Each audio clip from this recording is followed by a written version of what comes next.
자, 우선 챕터 11의 목차를 보면 바이오몰레큘 for non-biologist. 그래서 이제 배경 설명 얘기가 좀 있고요. 그다음에 음, 시퀀스에 대해서 기본적으로 뭐 트랜스크립션, 뭐 트랜슬레이션 뭐 이런 얘기들과 함께 이제 아마 세 번째 부분이요. 이 부분부터 이제 본격적으로 얘기가 진행되겠습니다. 그래서 이제 초기에는 주로 이제 우리 후반도 얼핏 제가 다는 보진 못했는데 얼핏 보니까 이제 대부분들 그런 편제인 것 같은데 일반 파이썬 랭귀지를 통해서 진행하는 얘기들과 그다음에 이제 패키지를 이용하는 것들 이런 것들이 이제 서로 양쪽 바퀴처럼 계속 같이 진행되는 것 같아요. 이번 챕터 10일 경우에도 이 부분이요. 그 서브시퀀스에 대한 얘기들 이런 것들은 주로 이제 일반 파이썬으로 쭉 진행을 하고 있고요. 그다음에 마지막 섹션 부분들 이 부분은 이제 바이오 파이썬이라는 패키지를 중심으로 얘기를 하고 있습니다. 패키지 부분은 이제 뒤에 여러 가지 이제 추가로 진행이 되겠지만 사실 이제 이건 말고도 굉장히 많은 패키지들이 이용되고 있죠. 그런데 음, 그것과 함께 이제 일반 파이썬에 대한 파이썬을 이용하는 얘기들도 많이 나와 있는데요. 이 부분은 절대적으로 중요하다고 생각이 됩니다. 어차피 패키지야 나왔다 없어지고 또 새로운 유행도 있고 이렇지만 또 아무리 패키지로 이용을 한다고 하더라도 패키지에서 제공되는 이런 다큐멘트에 나와 있는 여러 가지 코드들 이외에는 전문적으로 우리가 직접 프로그램을 짜야 되니까요. 그게 파이썬의 이제 뭐 약점이자 장점이죠. 최대 장점이기도 하고 어, 그렇기 때문에 패키지에만 의존할 수는 없고 양쪽을 같이 볼 필요가 있습니다. 이제 그러면서 우리 이번 챕터도 마찬가지로 그런 방식으로 진행이 되겠습니다.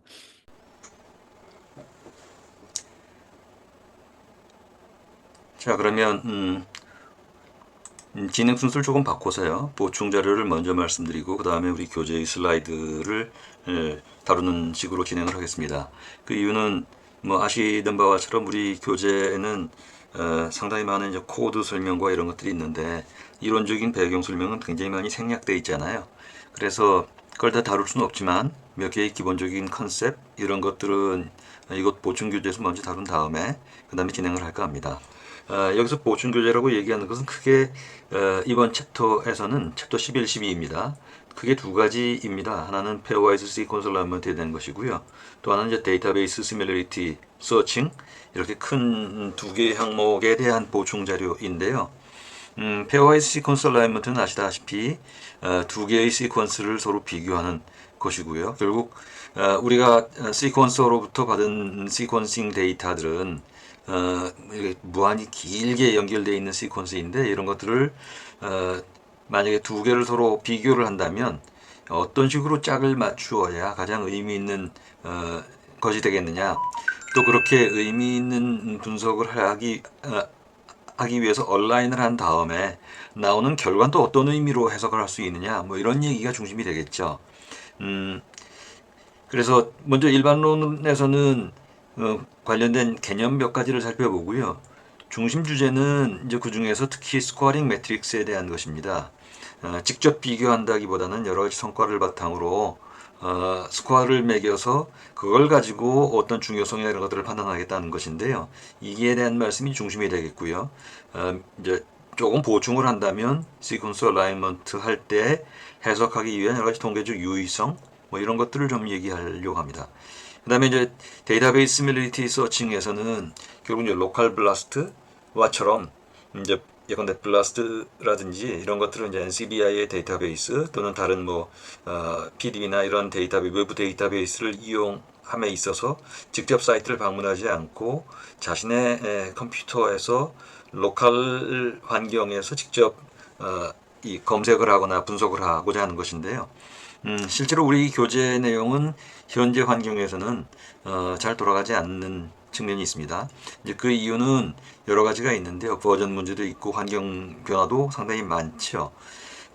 그래서 이 부분을 그대로 다룰 수는 없을 것 같고요. 또 시간도 상당히 복잡할 수 있습니다. 왜냐하면 음, 그 예컨대 그 NCBI 데이터베이스에서 블라스트 데이터베이스를 다운로드 받기 위해서 또 최소한 한 250기가 정도가 필요하고요. 또 여러 가지 설정 이런 것들이 좀 복잡한 부분들이 있습니다. 특히나 이제 윈도우스 10 같은 경우에는 리눅스와 달리 리눅스에서는 비교적 네이티브하게 들어가지만 여러 가지 그 경로 설정이나 복잡해서요. 실제로 작업하다 보면 시간이 굉장히 많이 걸릴 수가 있어요. 그래서 이 부분, 이 로컬 서칭 부분은 그 우리 교재 이 코드를 직접 다루지 않고요. 대신 이 대안으로 제가 몇 가지 코드를 준비해서요. 그 코드에 대한 걸로 대신해서 진행하는 방식으로 하겠습니다. 자, 먼저 페어와이즈 시퀀스 얼라이먼트입니다. 뭐 흔히들 얘기할 때 이런 시퀀스 분석을 할 때 이제 크게 두 가지는 이제 호몰로지 분석과 시밀러리티 분석 이런 얘기가 호몰로지라는 것은 결국 뭐 상성성이 있다 없다 이 얘기이고요. 그래서 이제 일종의 퀄리터티브 어널리시스입니다. 반면에 시밀러리티 경우에는 상동성이 있다 없다가 아니라 얼마나 유사성이 있다라는 그런 계량적인 수치로 나타내기 위한 퀀티터티브 어널리시스여서 오늘날 대부분의 그 이 시퀀스 얼라이먼트는 이런 시밀러리티 분석이 중심이 되죠. 이제 그런 경우에도 보면은 예컨대 뉴클리오타이드 같은 경우에는 뭐 DNA, RNA 전부 4개의 캐릭터밖에 없기 때문에 우연히 어떤 것이 나올 확률, 예컨대 AT 시리즈 중에 뭐 C라면 쭉 연결되는 시퀀스에서 C가 나올 확률은 사실은 우연히 나올 확률이 25%이죠. 반면에 이제 이 프로테인 시퀀스 같은 경우에는 아미노산이 20개로 구성되어 있으니까 이제 그 20개의 시퀀스가 우연히 나올 확률은 20분의 100인 각각 5%이죠. 어떤 아미노산이라도 한 5% 정도는 우연히 나올 수가 있습니다. 이제 이 얘기는 이 자체 두 가지의 성격 차이도 있고 다른 한편에서는 시퀀스가 길수록 또는 시퀀스가 길면 그 우연히 나올 확률이 상대적으로 좀 낮아질 수 있죠. 시퀀스가 짧으면 랜덤하게 얼라인될 확률은 증가될 겁니다. 잘 생각해 보시면 시퀀스가 짧으면 랜덤리 얼라인드 될 확률은 증가할 수밖에 없죠. 이제 이 부분을 뭐 다룬 것이 예컨대 이런 것들을 흔히 얘기합니다. 예컨대 이제 뉴클레오타이드 경우에 25%라면 약 20% 정도를 기준으로 놓고 이 짧을 경우에 시퀀스가 짧을 경우에는 그 이 트와일라이트 존이 비교적 높고요. 그 다음에 이게 길어지면 우연히 나올 확률은 점점 낮아질 수밖에 없죠. 그래서 우리가 시퀀스 분석을 할 때 보통 세이프 존으로 얘기하는 것은 시퀀스의 길이에 반비례한다 라는 것이고요. 이 부분은 그냥 뭐 어떤 배경 뭐 이런 정도로 생각하실 수 있을 것 같습니다. 그래서 이런 측면이 있고요. 이제 또 다른 측면에서는 앞에서 시밀리티 호몰로지 얘기를 했지만 이 시밀리티를 분석할 때 여러 가지 방식이 있을 겁니다. 그 중에 하나는 이제 시퀀스 아이덴티티 분석이 있는데요. 이 부분은 예컨대 시퀀스 A가 있고 시퀀스 B가 있다고 할 때 특정 위치에서 같은 뉴클레오타이드가 발견된다면 아이덴티컬한 것이죠.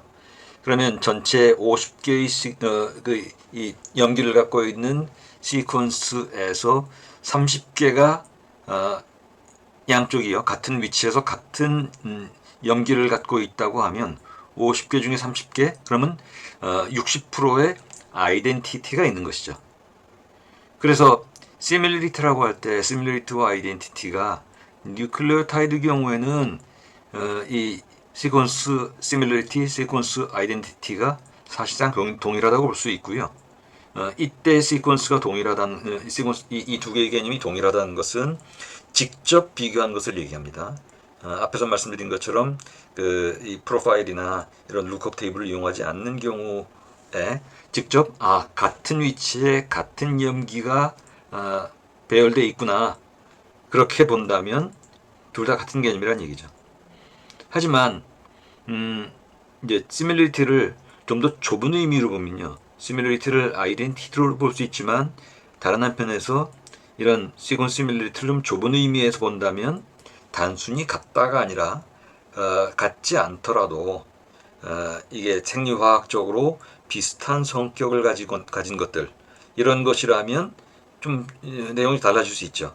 그래서 아이덴티티로 판단할 때는 기계적으로 동일성 여부를 판단하는 것이지만 시밀리티를 판단할 경우에는 좀 더 여러 가지 학문적인 분석 결과를 바탕으로 예컨대 극성, 비극성 또는 염기성, 산성에 따라서 이제 뒤에 우리 보겠지만 예컨대 아미노산 경우에도 여러 가지 성격상 이 카테고리를 잡을 수가 있지 않습니까? 동일한 카테고리 내에서는 서로 interchangeability 또는 substitutability가 있다고 볼 수가 없기 때문에 이제 그런 경우에는 시뮬리티 계산을 할 때 그런 것들을 감안할 수밖에 없죠. 이렇게 본다면 그렇게 생리화학적인 특성을 고려한다면 아이덴티티와는 서로 다른 개념으로 이제 확장되게 되죠. 오늘날 대부분의 것들은 시퀀스 시밀리티라고 할 때 이 부분 이런 방식을 취하게 됩니다. 자, 글로벌 얼라인먼트와 로컬 얼라인먼트는 근데 글로벌 얼라인먼트라면 이렇게 볼 수 있겠죠. 글로벌 얼라인먼트라면 두 개의 시퀀스가 있을 때 두 개의 시퀀스 전체를 비교하는 것이고요. 그 다음에 로컬 얼라인먼트라면 그 중에 일부분만을 비교하는 것이 될 겁니다. 그러니까 다시 말씀드리면 글로벌 얼라인먼트는 전체의 시퀀스 중에 특정 부분 아니면 전체 부분을 다루는 것이라면 로컬 얼라인먼트는 여러 개가 있는 것 중에 이 특정한 부분을 다루게 되죠.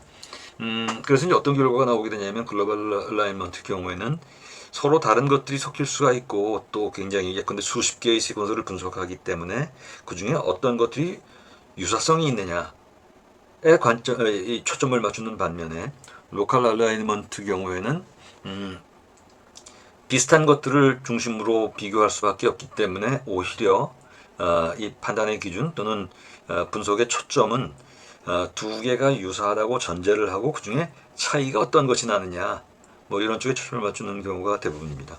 자, 그 다음에 글로벌이든 로컬이든 얼라인먼트 할 때의 알고리즘은 과거에는 그러니까 컴퓨터를 적극적으로 활용하지 않을 때는 닷 매트릭스를 이용하게 되죠. 예컨대 A라는 시퀀스가 있고 B라는 시퀀스가 있다면 A 시퀀스를 로우에 B 시퀀스를 컬럼에 넣고 양쪽이 같냐 다르냐 하는 식으로요. 그래서 이것들을 배열을 서로 연결해서 자 어떤 패턴을 가지는지 뭐 이런 방식을 썼습니다. 이제 닷 매트릭스 또는 닷 플롯이라고 얘기를 했었죠.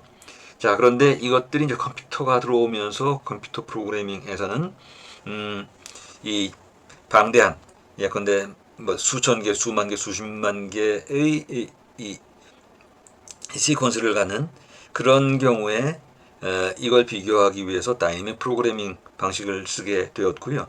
다이내믹 프로그래밍 방식에서는 중심이 되는 것은 그러니까 주로 우리가 관점을 가져야 될 것은 이 갭을 어떻게 다룰 것이냐는 것입니다. 여기서 갭이라고 하면 그 뉴클레오타이드나 아니면 아미노산에서 그것들의 배열에서 그 인서션 또는 딜리션 이런 것들이 어떻게 일어나는지 하는 것들, 그것들이 인서트가 특정한 것이 인서트가 되어 있고 또는 딜리트가 되어 있는 경우에 그것들을 어떻게 판단할 것인지에 대한 것이고요.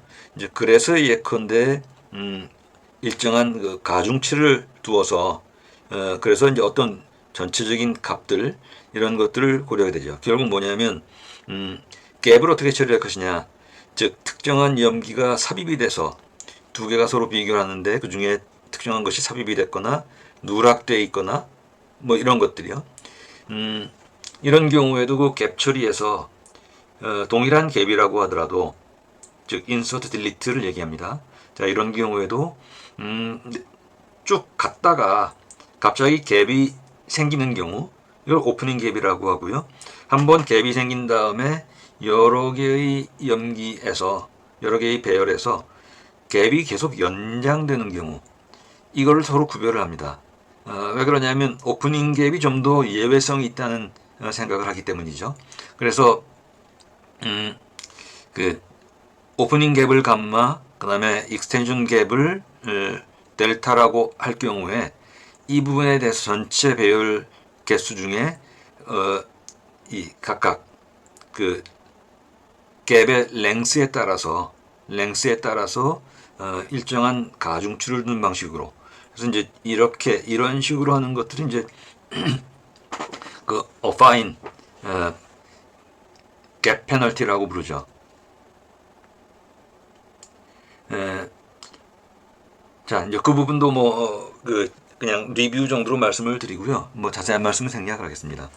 자, 그 다음에 이제 글로벌 로컬 얼라이먼트에서도 실제로 이제 프로그래밍에서는 다이내믹 프로그래밍 방식을 이용을 하고요. 그 다음에 그 앞에서 봤던 그런 여러 가지 방식은 기본적으로 워드 메소드에 기반한 경우가 많습니다. 워드 메소드에서는 워드를 정의를 하고요. 여기서 워드라고 하면 보통 이제 K-튜플을 얘기를 합니다. 그러니까 짧으면서도 non-overlapping subsequence 이런 것들을 워드라고 부르고 또는 이걸 K-튜플이라고 부릅니다. 그래서 이것들을 식별해내고 그리고 그것들을 비교하고 그리고 그 비교를 점점 확장시켜 나가는 뭐 이런 방식을 취하죠.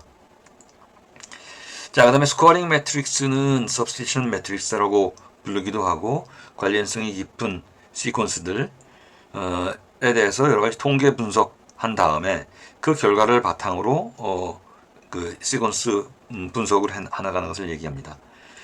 그래서 뉴클레오타이드 경우에 스코어링 매트는 비교적 단순한 편이죠. 왜냐하면 매치인 경우에 플러스, 그다음에 미스매치인 경우에 마이너스, 매치와 미스매치 뭐 이러면 되니까요. 물론 이때 비교적 단순하다고 얘기하는 것은 ATCG 또는 AUCG 각각이 동일한 프리퀀시를 갖고 있다고 생각한다면 비교적 이런 스코어링 매트릭스는 단순하다고 볼 수 있을 겁니다. 하지만 이제 현실적으로 이제 이런 측면이 있죠. 이때 예컨대 트랜지션하고 트랜스버전 이런 것들을 좀 구별해야 될 필요가 있을 겁니다. 트랜지션이라고 하면 예컨대 퓨린 계열이요, A나 G 같은 퓨린 계열 내에서 또는 피리미딘 계열 C나 T, 사이토신이나 티민 같은 이런 퓨린 내에서 또는 피리미딘 내에서 어떤 이런 갭이 발생될 때, 인터체인지가 발생될 때 이런 것들이 트랜지션이라면 트랜스버전 경우에는 퓨린과 피리미딘 사이에 이렇게 크로스로 익스체인지가 발생되는 것들을 얘기합니다. 자, 이런 경우에는 이런 것들을 좀 더 가중치를 달리 주어야 되죠. 트랜지션이 일어날 수 있지만 트랜스버전은 그만큼은 일어나기가 쉽지 않으니까 훨씬 더 이 시뮬레이티 가중치를 좀 낮춰야 될 겁니다. 자, 그래서 이제 보다 정교한 모델이 필요했고 그런 것들을 바탕으로 한 것이 예컨대 그 지네틱 디퍼런스를 바탕으로 생성해낸 이런 기무라 모델 같은 것들이 있죠. 기무라 모델 같은 것들을 이용해서 예컨대 지네틱 디스턴스나 뭐 이런 것들을 분석을 하고 이것에 의거해서 예컨대 파일로지네틱 릴레이션 같은 것들 이런 것들을 생성해 내게 됩니다. 자, 그 다음에 이것들은 지금 말씀드린 것들이 뉴클레오타이드였다면 아미노산 경우에는 스코어링 매트릭스가 훨씬 더 복잡해질 수밖에 없을 겁니다. 아미노산 그 각각의 레지듀들이 생리화학적으로 성격이 많이 다를 수 있고요. 그리고 이런 특정 레지듀에서 대체 가능성이 서로 다르기 때문이죠. 그래서 이제 유사한 경우 이런 유사한 레지듀에서는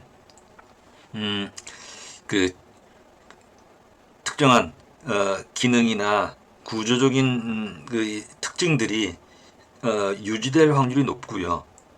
당연한 얘기지만 그 다음에 이제 이 생리화학적인 특징이 서로 다른 레지듀 간에서는 그런 것들이 그 뭔가 변화를 생성시킬 수밖에 없게 되니까요.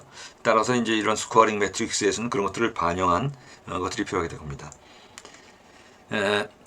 여기 많이 이들 익숙하신 아미노산 테이블이 있지만 음, 이런 것들을 통해서 우리가 소위 그 substitutability의 그 정도를 어느 정도까지 달리 줄 것인가 하는 그런 것들의 그 확률표 같은 것들을 만들 수가 있을 겁니다. 여기서 보시면 예컨대 그 폴라 언차지드, 그럼 폴라 언차지드 내에서는 예컨대 세린이나 트레오닌 뭐 이런 것들은 서로 이 익스체인지가 일어날 수가 있고, 익스체인지가 일어나더라도 전체적으로 이런 아미노산의 익스체인지가 프로테인에 큰 영향을 주지 않을 수가 있습니다. 하지만 이런 폴라와 또는 폴라 언체인지드와 반면에 이제 다른 극성을 갖고 있는 것들, 이것들 사이에서는 성격이 좀 다르죠. 그래서 서로 다른 도메인에 있는 것들은 서로 다른 가중치를 두어서 그런 이 시뮬레이티브 분석을 할 때 참조를 해야 될 겁니다. 제일 유명한 것은 이제 아미노산 경우에는 20by 20의 매트릭스를 통해서 소위 residue substitution의 likelihood를 반영한, 얼마나 자주 일어날 수가 있다고 보는지 통계적인 그런 축적된 데이터를 바탕으로 해서 가중치를 두려는 노력들이 있었고요. 오늘날 지금 그런 것들을 주로 많이 쓰는 편입니다. 그래서 제네틱 코드 또는 아미노산의 특성에 의거해서 보는 방법이 있고요. 자, 이 부분은 이 부분과 달리 다른 한편에서는 그 관측 데이터를 통해서 이용하는 방법. 그것은 이제 오늘도 우리가 다루게 될 것은 주로 우리 교재에서는 주로 블러썸만 나와 있습니다만, 블러썸이나 블러썸 이전에 있었던 게 이제 팸 있었죠. 팸1 뭐 이런 것들이 있었습니다. 그래서 이런 것들을 이 전부 관측된 그동안 쌓여져 있는 히스토리컬 데이터를 바탕으로 분석한 결과를 반영한 어떤 시뮬레이트 테이블을 만들고 그것들을 이용하게 되죠. 자, 한 가지 유의할 점은 어떤 경우이든지 대부분들 로가리드믹 컨버전, 즉 로그 값을 취하게 됩니다. 대부분들은 이제 로그 오드스라고 해서, 오드스라고 하면은 보통 1-p분의 P를 얘기하죠. 이 얘기는 어떤 이벤트가 발생된 확률이 그렇지 않을 확률 대비 얼마이냐, 뭐 이런 것이죠. 말씀을 드리자면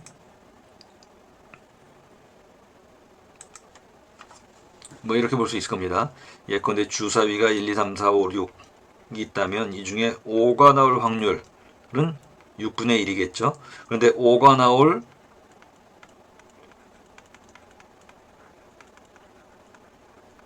likelihood는 1-6분의 1분의 6분의 1이거든요. 그러면 이거는 6분의 5분의 1이니까 5분의 1이 되겠죠. 즉 5가 나올 likelihood는 5분의 1입니다. 이 얘기는 5가 나올 likelihood는 5분의 1이란 얘기고요. 이런 점에서는 6분의 1과 차이가 있죠. 즉 5가 나올 확률이 5가 나오지 않을 확률 대비 얼마냐, 뭐 이런 관점인데, 로그 라이클리우드라고 하는 것은 여기에 이제 로그 값을 취하는 것이고, 대부분들 밑수 그 자연 로그 2를 이용하니까요. 자, 이렇게 이용하는 이유는 여러 가지가 있습니다. 뒤에서 이제 우리가 그 엔트로피 뭐 이런 얘기도 보겠습니다만, 숫자가 아주 커지거나 아주 작아지거나 할 경우에 소수점 뭐 4자리 5자리 뭐 이런 것들을 다루기가 불편하니까 이런 것들을 잘 핸들링하기 위한 용도로 대부분들 로그 값을 취하죠. 또는 특히나 이제 로그 함수 중에 로그의 밑수를 2를 잡는 것이요. 지금 ln 같은 것들은 결국 로그의 이 값이니까 이 값 같은 경우는 이제 보통 성장성 그로스 팩터를 계산하기 위한 용도이니까 이제 그런 의미에서 이제 이런 것들을 대부분들 쓰게 됩니다. 자, 팸 매트릭스는 포인트 억셉티드 뮤테이션인데 가장 처음에 나왔던 것이고요. 이걸 바탕으로 해서 그 다음에 이제 이용되고 있는 것이 블러썸 매트릭스이죠. 형광펜으로 좀 바꾸겠습니다. 예. 그래서 블러썸 매트릭스는 블럭 단위, 이 블럭 단위라는 것은 유사성을 가진 것들을 블럭 단위로 처리하기 한다는 의미이고요. 그래서 actual percentage identity를 나열한 것입니다. 예컨대 블러썸 경우에도 여러 가지가 있는데 블러썸 62 같은 경우는 62%의 평균 아이덴티 밸류를 기준으로 해서 각 이 아미노산별로 어떤 시밀리티가 있는지를 나열한 그런 것입니다.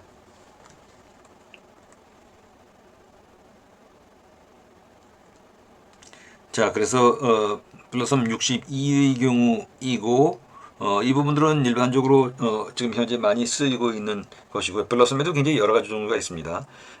62 또는 뭐 260인가요? 뭐 여러 가지 것들이 있는데 우리 교재에서도 지금 블러썸 62를 테이블로 테이블이나 또는 딕셔너리로 제시해서 이용하도록 되어 있죠. 자, 어쨌든 우리 교재에서는 이제 이런 것들을 중심으로 한 간단한 설명과 그리고 코드 제시를 하고 있거든요. 그런 것들을 우리 추가적으로 좀 보도록 하겠습니다. 자, 그 다음에 이어서 바로 데이터베이스 시밀리티 서칭에 대한 말씀을 좀 드리도록 하죠. 여기서 우선 일반론 몇 가지를 보충해서 말씀드린다면 이런 보통 우리가 검색을 한다고 할 때요. 검색을 할 경우는 예컨대 우리가 구글에서 무슨 검색을 할 때 키워드를 제시를 하고 그럼 키워드를 바탕으로 해서 가지고 있는 모든 컨텐츠에서 어떤 핵심 워드를 가지고 와서 여기에 매칭되는지 여부를 판단하는 것이지 않습니까? 이때 예컨대 어떤 문서가 있다면 이게 PDF 문서이든 아니면 HTML 문서이든 문서가 많이 있으면 이 중에 키워드를 가지고 와서요. 이 일종의 테이블을 만들어내게 됩니다. 이걸 이제 Document Term Matrix (DTM) Document Term Matrix라고 부르는데요. 이 Document Term Matrix는 이걸 그대로만 쓸 수 있는 건 아니고 왜냐하면 그 중요도 근데 우리가 검색하고자 하는 키워드와 이 문서에 나와 있는 문서의 여러 가지 키워드들 사이에 얼마나 매치가 잘 되는지를 보기 위해서 일종의 그 인덱스를 잡거든요. 인덱스는 마치 우리 책 뒤에 보면은 색인 나와 있는 것과 마찬가지입니다. 똑같은 의미로 이제 색인 처리를 하게 되는데요. 그리고 이들 사이에 얼마나 우리가 찾고자 하는 것과 우리가 대상으로 하는 데이터들 사이에 얼마나 매치가 잘 되느냐를 보고 그리고 이 중요성에 따라서 검색의 결과가 나오죠. 이 바이오 시퀀스 데이터에 대한 검색 역시 마찬가지입니다. 그럴 때 양쪽 다 동일한 방식으로 진행이 된다면 이런 검색에서 가장 중요한 것은 결국 센서티비티와 스페시피시티 두 개의 척도가 있어요. 물론 여기 보시는 것처럼 이제 스피드 부분도 있습니다만 그건 이제 뭐 컴퓨터 사이언스 쪽 관점에서 우리가 여러 가지로 살펴봐야 되겠지만 우선 검색 그 자체를 놓고 볼 때 트루 포지티브를 중심으로 바라보는 것이 센서티비티입니다. 그 다음에 false positive를 제외시키는 것, 이 스페시피시티죠. 센서티비티는 높이고 스페시피시티는 낮추는 방식으로 그러니까 일반적으로 우리가 검색을 할 때도 마찬가지였지만 시퀀스 검색을 할 때도 지나치게 많은 것 그러나 중요한 것이 누락되지 않도록 하는 것 이 양쪽에 트레이드오프 관계가 있거든요.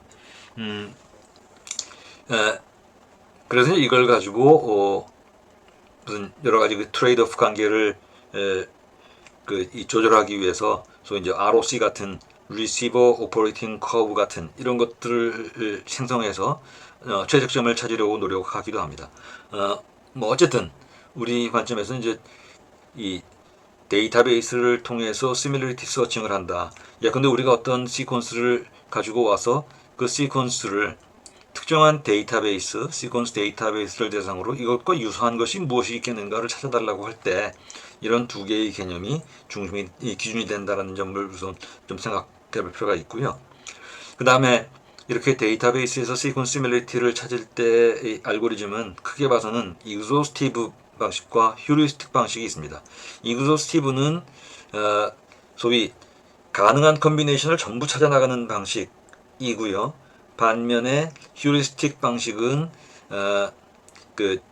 그렇게 모든 것들을 다 찾아 나가기에는 지나치게 많은 시간과 비용이 들어가니까 가능한 이 일정한 제한 조건을 건 상태에서 소위 니어 옵티멀입니다. 니어 옵티멀을 찾는 것인데 앞에서 우리가 봤던 그런 블라스트나 이런 것들이요. 또 이제 뒤에서 보겠습니다만 이런 것들은 전부 휴리스틱 방식에 속하게 되고요. 그래서 휴리스틱 방식이 현실적으로는 가장 많이 쓰이는 그런 알고리즘이라고 생각해 볼 수가 있습니다. 자, 블라스트 경우에 결국 블라스트라는 서치 도구인데요. 이 부분은 오픈소스로 나와 있긴 합니다만 실제로 블라스트 그 자체는 코드도 굉장히 복잡하고 방대합니다. 오랫동안 수십 년 동안 계속 옵티마이즈 되어 왔고 변형되어 왔기 때문에 그러나 우리가 기본적인 내용들은 충분히 알 수가 있고요. 어쨌거나 기본적으로는 하이 스코어링 언갭트 세그먼트를 찾는 것, 그죠? 앞에 갭 페널티 말씀드렸죠. 그 인서션, 딜리션 이런 것들이 발생된 것을 갭이라고 본다면 하이 스코어링, 갭이 없거나 최소화되는 조건으로 스코어 값이 높은 것들을 찾아 나가는 것. 블라스트 경우에는 특히 대상을 이제 아미노산을 대상으로 합니다만, 물론 이제 아미노산 이외 여러 가지 다른 시퀀스도 대상이 됩니다만, 그래서 일정한 스레시홀드를 주고 그리고 그 조건에서 하이스코어링 언갭트 세그먼트를 찾는 프로그램이 블라스트 프로그램입니다. 그리고 블라스트 프로그램에서는 뉴클레오타이드를 대상으로 한 것, 프로테인을 대상으로 한 것 등등 해서 여러 가지 변형이 있고요. 여기 블라스트 X 또 이 부분이 올라왔네요. T 블라스트 X도 있고요. 여러 변형이 지금 나와서 이용되고 있는 상태입니다. 자, 그 다음에 이런 그 데이터베이스 서치를 통해서 시퀀스 시뮬리티를 찾아 나간다면 이때 우리가 유의할 점은 그 이 통계적 유의성 부분인데요. 데이터베이스가 클수록 직접적인 관련성이 없는 시퀀스들이 결과로 계속 제시될 확률이 좀 높아지죠. 즉 데이터베이스의 사이즈에 따라서 그 결과가 달라질 수 있겠는데 이를 감안한 여러 가지 파라미터들이 있습니다. 그 중에 이제 우리가 생각해 볼 수 있는 것은 E value, expectation value를 얘기합니다. 그래서 expectation value이고요. 또 하나는 이제 bit score라고 해서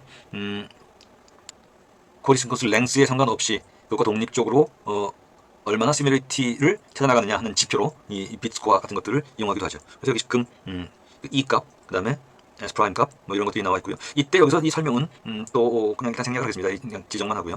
왜냐하면 여기 좀 덤블 디스플레이 같은 경우는 소위 이제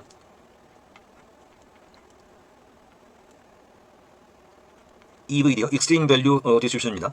소위 정보 이론에서 얘기하는 그러한 이 극값을 판별할 수 있는 그런 분포에 의거해서 진행을 하게 되는데 이 부분은 뭐 자세한 말씀 생략하고요. 뭐 얘기가 길어질 수 있으니까 그러고 바로 이어서 넘어가도록 하겠습니다. 자 그러면 그 보충 얘기는 마치고 우리 교재 슬라이드로 넘어가도록 하죠.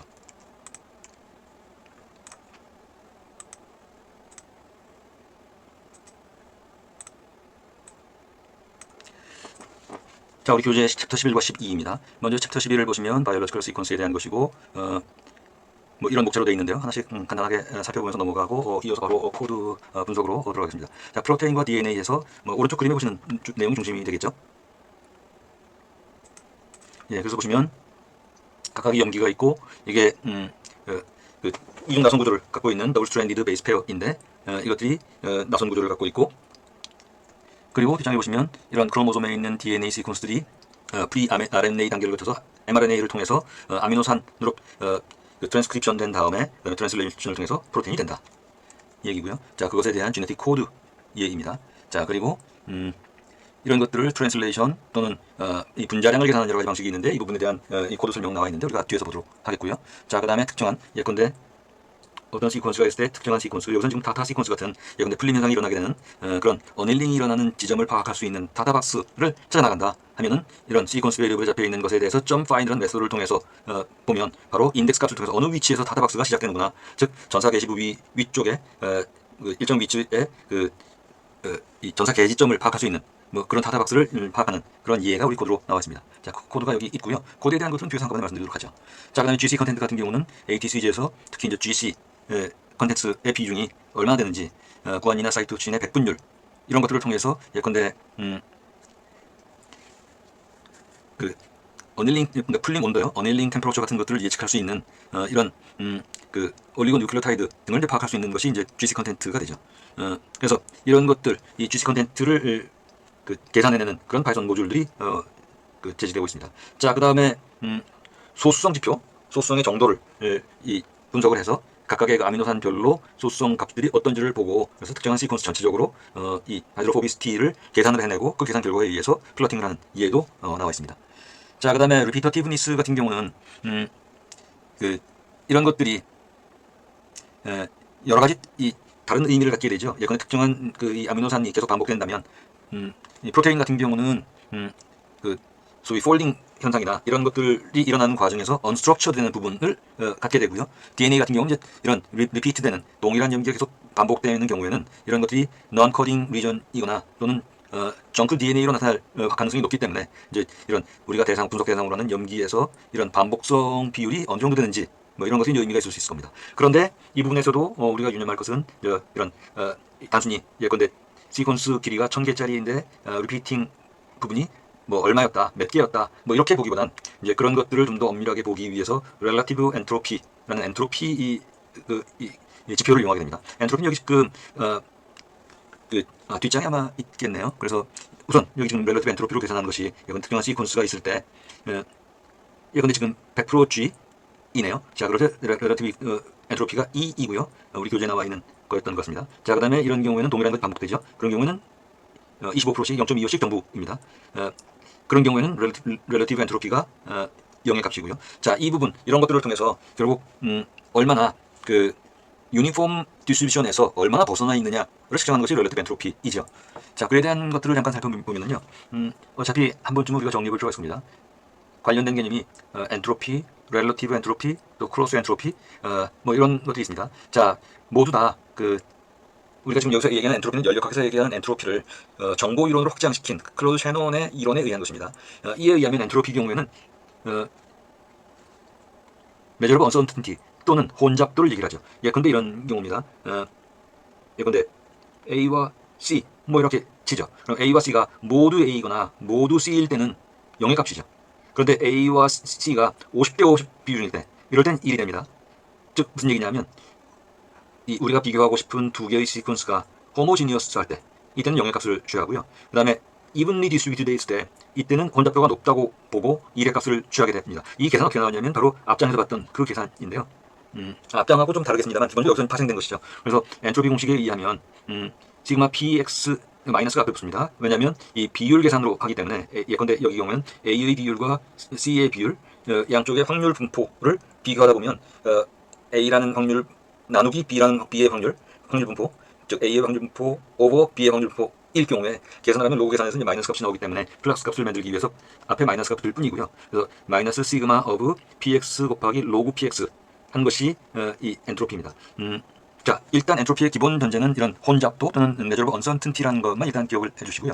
근데 여기서 렐러티브 엔트로피는 두 개의 확률 분포 사이 거리입니다. 두 개의 확률 분포라고 하면 예컨대 이 확률 분포와 뭐 이런 확률 분포라고 치죠. 그럼 이 확률 A라는 확률과 B라는 확률의 확률 분포상의 거리 또는 확률 분포의 유사성인데요. 이런 것들을 정량적으로 계산하기 위해서 개발된 것이 앞에 엔트로피에 의거해서 거기서 확장된 것이 이런 렐러티브 엔트로피이고, 이것이 바로 뉴클백 라이블로 다이버전스 지표여서 계산 공식은 이렇습니다. 이 부분은 지금 소위 이산치, 디스크리트 확률 분포일 때, 그 다음에 컨티뉴어스 확률 분포일 때를 얘기하고요. 그래서 둘은 다 같은 개념입니다. 다만 확률 질량, 확률 밀도 함수에 대한 것이고, 그래서 이것들을 이제 계산해 내면 결국 이런 방식으로 이제 나온다는 것이고요. 우리 앞에서 봤던 이 계산은 바로 그 PI와 QI의 분포를 가지고 계산한 콜백 라이블러 다이버전스입니다.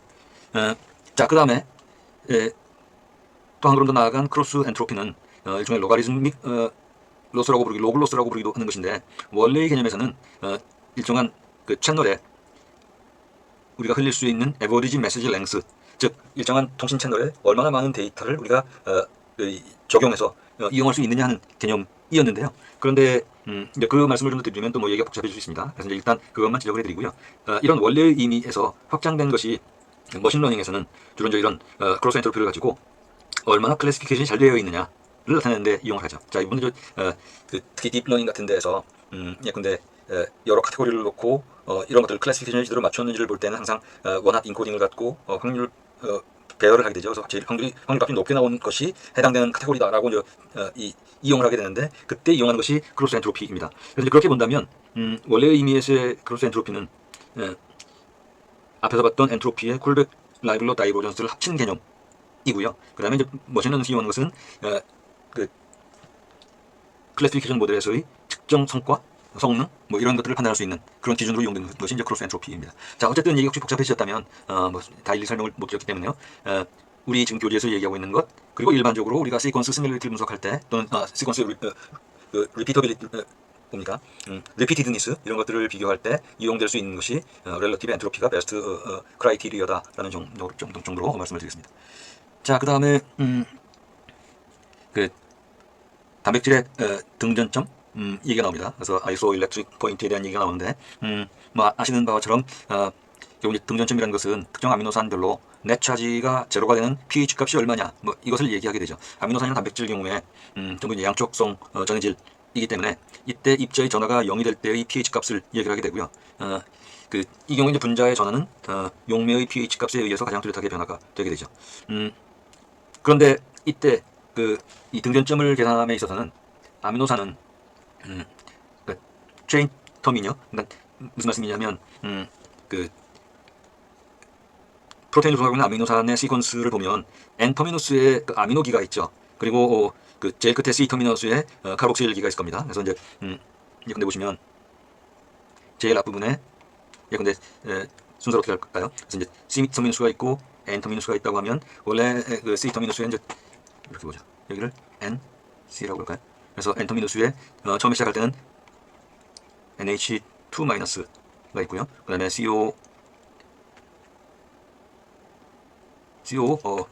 마이너스가 있습니다. 자, 다시 하죠. 이렇게 있다면 예컨대 N 터미누스는 프로테인이나 또는 예컨대 폴리펩타이드의 시작점이 되고요. 여기에는 NH2가 존재할 겁니다. 그리고 예컨대 C 터미누스에서는 COH 터미누스가 존재하겠죠. 자, 이때 염기성 아미노산이라는 것은 양성자 이온을 받아서 H 플러스 이온을 받아서 포지티브 차지를 갖게 되고요. 그 다음에 염기성 아미노산 경우는 H 플러스 이온을 잃어서 네거티브 차지를 가지게 될 겁니다. 그래서 이를 각각 맞아요. 근데 베이직 경우에는 뭐 아르기닌이나 라이신이나 히스틴 등등이 여기에 속하고요. 그 다음에 산이나 글루타민산 경우는 시터미널에 해당이 되겠죠.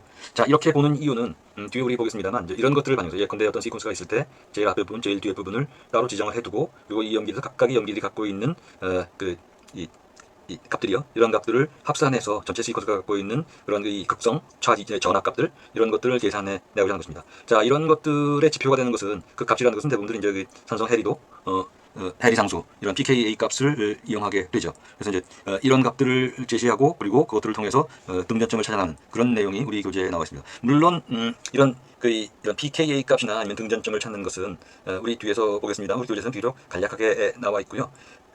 정확한 값을 찾는 것은 또 그 다음 또 다른 차원의 얘기라고 생각이 됩니다. 자, 그 부분은 또 진행하면서 또 나오는 대로 말씀을 드리도록 하죠. 자, 여기 등전점이라는 것의 개념 나와 있고, 등전점에 영향을 주는 것은 결국 그런 사이드 체인들인데, 사이드 체인의 상호작용에 의해서 등전점이 영향을 받는 그런 것들을 분석하는 이유는 이런 것들이 그 단백질의 단백질 구조가 안정화되는데 상당히 중요한 역할을 잡기 때문에 그렇죠. 이제 용해도라든지 이런 것들도 그런 안정성뿐만 아니라 또는 그 효소들이 어떻게 영향을 주는지 하는 것들의 반응에 생리화학적 반응에 영향을 주기 때문에 이런 등점을 두는 것이 중요한 주제가 되죠.